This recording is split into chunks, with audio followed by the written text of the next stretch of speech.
Hello friends, 30 days weight loss challenge intermittent fasting 16:8 அந்த ரேஷியோவில் நம்ம டயட் வந்து ஃபாலோ பண்ணிட்டு இருக்கோம். அண்ட் இன்னைக்கு டே வந்து 13, டே 12ம் டே 13ம் நீங்கள் மார்னிங் நான் அப்லோட் பண்ணுற ஷார்ட்ஸ் வீடியோ பார்த்துருந்தீங்க அப்படின்னாலே தெரிஞ்சிருக்கும். நான் ப்ராப்பராக டயட்டே ஃபாலோ பண்ணலை, சீட் மீல் எடுத்துட்டேன். அதுக்கு 2 ரீசன் இருக்குது. ஒன்று என்னோட பர்த்டே, இன்னொன்று வந்து ஃப்ளாட்டில் ஓணம் வந்து செலிப்ரேட் பண்ணாங்க.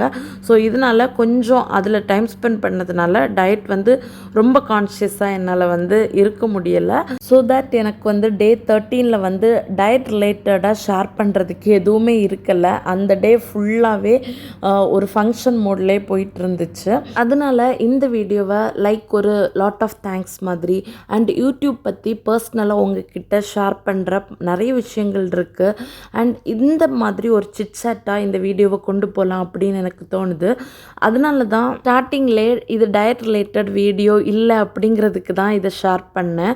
நீங்கள் டயட் ரிலேட்டட் வீடியோ எக்ஸ்பெக்ட் பண்ணி கிளிக் பண்ணி உள்ளே வந்திருந்தீங்கன்னா ஐ எம் ரியலி சாரி. இன்றைக்கி ஸ்கிப் பண்ணிக்கோங்க, நாளையிலேருந்து நம்ம கண்டினியூ பண்ணலாம் ரொம்ப ஸ்ட்ரிக்டாக. இன்றைக்கி இந்த வீடியோவில் என்னோடய யூடியூப் சேனலோட ஜேர்னி எப்படி இருந்துச்சு அப்படின்னு பேசிகிட்டே இருக்க போகிறேன். போர் அடிக்கும்னாலும் நீங்கள் ஸ்கிப் பண்ணிக்கோங்க, இன்ட்ரெஸ்ட் இருக்குன்னா கண்டினியூ பண்ணி பார்த்துக்கோங்க. இன்றைக்கி நான் இது உங்கள் கூட ஷேர் பண்ணுறதுக்கு ரீசன் இதுதான் கரெக்ட் டைம். பிகாஸ் ரீசண்டாக தான் நம்ம சேனலுக்கு 1000 சப்ஸ்கிரைபர்ஸும் 4000 வாட்சர்ஸும் வந்திருக்காங்க.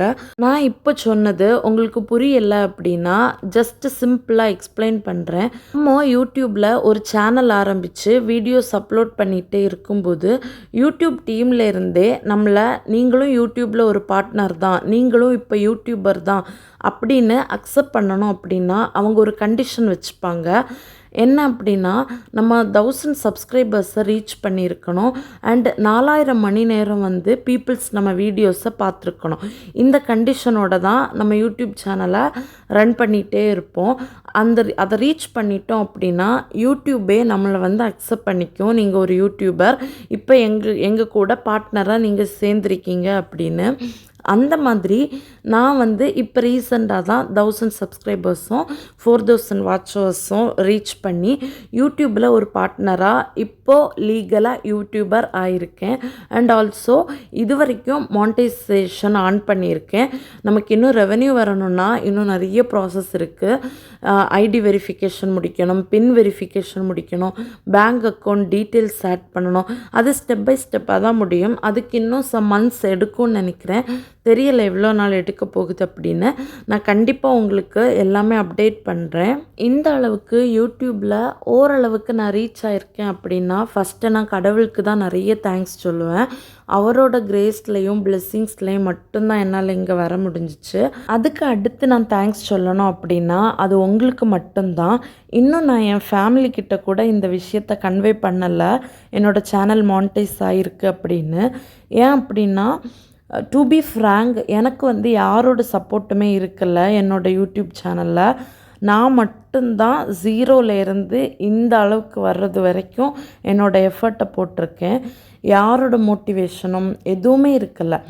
ஏன் அப்படின்னா இந்த சேனலை நான் ஆரம்பிக்கும்போது 46 சப்ஸ்கிரைபர்ஸோடு தான் ஆரம்பித்தேன். நான் ஒரு 300-350 கான்டாக்ட்ஸ்க்கு என்னோடய வீடியோவோட லிங்கை சென்ட் பண்ணியிருந்தேன். நான் ஒரு 100 பேர் சப்ஸ்கிரைப் பண்ணுவாங்க அப்படின்னு எக்ஸ்பெக்ட் பண்ணேன். ஆனால் 46 சப்ஸ்கிரிப்ஷன் தான் வந்துருந்துச்சு. பட் இட்ஸ் ஓகே, இப்போ நான் அதுக்காக எல்லாம் ஃபீல் பண்ணலை. ஆனால் அந்த 46 சப்ஸ்கிரைபர்ஸோட நான் ஆரம்பிக்கும்போது எனக்கு வீடியோ எப்படி எடிட் பண்ணணும், எப்படி அப்லோட் பண்ணணும், எந்த மாதிரி வாய்ஸ் ஓவர் கொடுக்கணும், பேக்ரவுண்ட் வாய்ஸை எப்படி கட் பண்ணணும், மியூசிக் எப்படி ஆட் பண்ணணும், இந்த மாதிரி எடிட்டிங் பற்றியோ ஃபோட்டோகிராஃபி பற்றியோ இல்லை ஒரு ஆங்கிள் வச்சு நம்ம எந்த அளவுக்கு ஒரு வியூவை வந்து எடுக்கணும் இப்படிங்கிற எந்த நாலேஜும் இல்லாமல் ஒரு ஜீரோ நாலேஜோடு தான் நான் இதை ஸ்டார்ட் பண்ணி வீடியோஸ் போட ஆரம்பித்தேன். நான் எடிட்டிங்கும் இதில் எதுவுமே எக்ஸ்பர்ட்டாக இல்லாமல் ரொம்ப மோசமான எடிட்டிங், ரொம்ப மோசமான ஃபோட்டோகிராஃபி இப்படி தான் போயிட்டே இருந்துச்சு. யார்கிட்டையாச்சும் போய் என் வீடியோ எப்படி இருக்குது, நல்லா இருக்கா, பார்க்குறீங்களா அப்படின்னு கேட்டால் என்னோடய க்ளோஸ் ஃப்ரெண்ட்ஸ் எல்லாம் நல்லா இருக்குது, நீ நல்லா பண்ண அப்படி சொல்லுவாங்க. ஆனால் ஒரு சிலர் வந்து ஓரலி வந்து சூப்பராக இருக்குது அப்படின்னு சொல்லுவாங்க. ஆனால் அவங்க ஃபேஸ் எக்ஸ்ப்ரெஷன் காமிச்சு கொடுத்துரும், மைண்டுக்குள்ளே வேறு ஏதோ திங்க் பண்ணுறாங்க ரொம்ப கேவலமாக அப்படின்னு. அதுக்கப்புறம் நான் என்ன டிசைட் பண்ணேன்னா, இனிமேல் வீடியோ நான் எடிட் பண்ணி அப்லோட் பண்ணுறத பண்ணுறதோட லிங்கை வந்து யாருக்குமே ஷேர் பண்ணக்கூடாது. அதுவாக யூடியூபே சஜஷனில் கொடுத்து பீப்புள்ஸ் பார்த்து சப்ஸ்கிரைப் பண்ணால் பண்ணிக்கட்டும் அப்படின்னு நான் விட்டுட்டேன். அண்ட் இதுக்காகவே ஸ்டார்டிங்கில் நான் போட்ட வீடியோஸ் எல்லாம் டெலீட் பண்ணிவிட்டு அதுக்கப்புறம் ஒரு 1 or 2 இயர்ஸ் வீடியோஸே போடாமல் அதுக்கு பிறகு வீடியோ போடணும் அப்படின்னு டிசைட் பண்ணப்போ யூடியூப்லேயே வீடியோ எடிட் பண்ணுறது எப்படி, அப்லோட் பண்ணுறது எப்படி, எண்டு ஸ்க்ரீன் போடுறது எப்படி, அண்ட் வீடியோ வந்து பேக்ரவுண்ட் மியூசிக்கை வந்து மியூசிக் போடும்போது பேக்ரவுண்ட் வாய்ஸ் கட் பண்ணுறது எப்படி, இதெல்லாம் டுட்டோரியல் ஷேர் பண்ணியிருப்பாங்கல்ல நிறைய பேர். இதை கொஞ்சம் கொஞ்சமாக உட்காந்து கற்றுக்க ஆரம்பித்தேன். அதெல்லாம் நல்லா தெரிஞ்சுக்கிட்டதுக்கு அப்புறமா நான் டைரெக்டாக யூடியூபுக்காக ஒரு வீடியோ எடுக்காமல் வீட்டுக்குள்ளேயே சின்ன சின்ன கிளிப்பிங்ஸை சும்மா எடுத்து எடிட் பண்ணி ட்ரை பண்ணுவோம், நமக்கு வருதா அப்படின்னு பார்க்கலாம் அப்படின்னு சின்ன சின்ன கிளிப்பிங்ஸை எடுத்து எடிட் பண்ணி ட்ரை பண்ணி பார்த்தேன். அதுக்கு நமக்கு ப்ரொஃபஷ்னலாக எடிட் பண்ணுறதுக்கு ஒரு ஆப் வேணும் அப்படிங்கிறதுனால ரொம்ப டெக்னிக்கல் ஆப்பாக இல்லாமல் பேசிக்காக பிகினராக இருந்து கூட யூஸ் பண்ணுறது மாதிரியான ஆப் போதும் அப்படிங்கிறதுக்காக நான் வந்து இன்ஷாட் ஆப் சூஸ் பண்ணி அதில் தான் எடிட்டிங் கற்றுக்கிட்டேன். இன்றைக்கு வரைக்கும் நான் அதில் தான் எடிட் பண்ணிகிட்ருக்கேன். அண்டு போக போக கொஞ்ச நாள்லையே அது என்னென்ன ஆப்ஷன்ஸ், இந்தந்த ஆப்ஷனை எதுக்கு யூஸ் பண்ணணும் அப்படிங்கிறத ஃபுல் டீட்டெயிலாக நான் கற்றுக்கிட்டதுக்கப்புறமா ஃபர்ஸ்ட் வீடியோ எடுத்து எடிட் பண்ணி யூடியூப்பில் வந்து அப்லோட் பண்ணேன். கண்டிப்பாக எனக்கு தெரியும் போட்ட ஃபஸ்ட்டு வீடியோலையே ஒன்றும் ரீச் கிடைக்க போகிறதில்ல. இதுக்காக பல நாள் நம்ம எஃபர்ட் போடணும். அதெல்லாம் தெரிஞ்சு தான் நான் வீடியோஸே போட ஆரம்பித்தேன். வீடியோஸ் போட ஆரம்பித்து பல மாதங்களுக்கு பிறகு தான் இந்த அளவுக்கு ரெஸ்பான்ஸ் கிடச்சிச்சு. நான் ரொம்ப ரீச் ஆகிட்டேன்னெல்லாம் சொல்ல மாட்டேன். இருந்தாலும் நான் போட்ட எஃபர்ட்டுக்கு எனக்கு வந்து நல்ல கிரெடிட்ஸ் கிடச்சிருக்கு அப்படின்னு தான் எனக்கு ஃபீல் ஆகுது. ஏன் அப்படின்னா எனக்கு சப்ஸ்கிரிப்ஷன்ஸ், லைக்ஸ், கமெண்ட்ஸ், வியூஸ் இதெல்லாம் ஒரு காலத்தில் வராமல் இருந்துச்சு. சுத்தமாக வராமல் இருந்த டைமில் யார்கிட்டையாச்சும் என் யூடியூப் சேனல் பற்றி கேட்டால் அவங்க நம்மளை பார்க்குற ஒரு பார்வை இருக்கும்ல, லைக் நக்கலா, இதெல்லாம் வந்து என்னோட இந்த யூடியூப் ஜேர்னியில் நான் கொஞ்சம் ஹர்ட்டான ஒரு விஷயங்கள் தான். ஆனால் இப்போ எனக்கு வந்து ஓரளவுக்கு வியூஸும், ஓரளவுக்குன்னா நான் இதெல்லாம் இப்போ இவ்வளோ சீக்கிரம் எக்ஸ்பெக்ட் பண்ணலை. அண்ட் அது மட்டும் இல்லை, என்னோடய கமெண்ட் பாக்ஸை நீங்கள் ஒன்று ஓப்பன் பண்ணி பார்த்தீங்க அப்படின்னா ஒரு கமெண்ட்ஸ் கூட நெகட்டிவ் கமெண்ட்ஸ் இருக்காது. எல்லாமே பாசிட்டிவ் கமெண்ட்ஸ் தான். அஃப்கோர்ஸ் கண்டிப்பாக நெகட்டிவ் கமெண்ட்ஸ் வரும். அதை ஃபேஸ் பண்ணுறதுக்கும் நான் ரெடியாக தான் இருக்கேன். ஆனாலும் எனக்கு இது வரைக்கும் அந்த மாதிரி கமெண்ட்ஸ் வரல. எனக்கு வந்து யூடியூப் சேனலில் வியூஸை விடைக்கும், லைக்ஸை விடைக்கும் நீங்கள் போடுற ஒரு கமெண்ட்ஸாக இருந்தால் கூட அது எனக்கு அவ்வளோ ப்ரீஷியஸ். ஏன் அப்படின்னா இந்த மாதிரி ஒரு கமெண்ட்ஸ் வராதா, யாராச்சும் என்கிட்ட பேச மாட்டாங்களா கமெண்ட்ஸில் த்ரூ கமெண்ட்ஸ் மூலமாக அப்படின்னு ரொம்ப நாள் நான் வெயிட் பண்ணியிருக்கேன். பட் இன்றைக்கி வந்து ஒரு நாள் எனக்கு ஒரு 10லேருந்து 15 கமெண்ட்ஸ் ஆச்சும் வருது. எனக்கு அது பார்க்குறதுக்கே அவ்வளோ ஹாப்பியாக இருக்குது. அதனாலேயே நான் ஒரு கமெண்ட்ஸ்க்கு கூட இன்றைக்கு வரைக்கும் ரிப்ளை பண்ணாமல் இருந்ததில்லை. எல்லா கமெண்ட்ஸ்க்குமே அவ்வளோ டைம் எடுத்து நான் கண்டிப்பாக ரிப்ளை பண்ணியிருப்பேன்.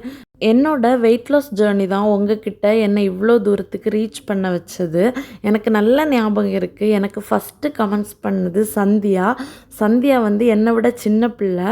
ஆனால் அவள் வந்து அவளோட ஸ்டோரி என்கிட்ட ஷேர் பண்ணியிருக்கா. த்ரூ கமெண்ட் பாக்ஸ் மூலமாகவும் அண்ட் நம்மளோட இன்ஸ்டா ஐடியிலையும் வந்து பர்சனலாக நிறைய கதை பேசியிருக்கா என்கிட்ட. So sweet of you Sandhya, ஒன்று நான் மறக்கவே மாட்டேன்.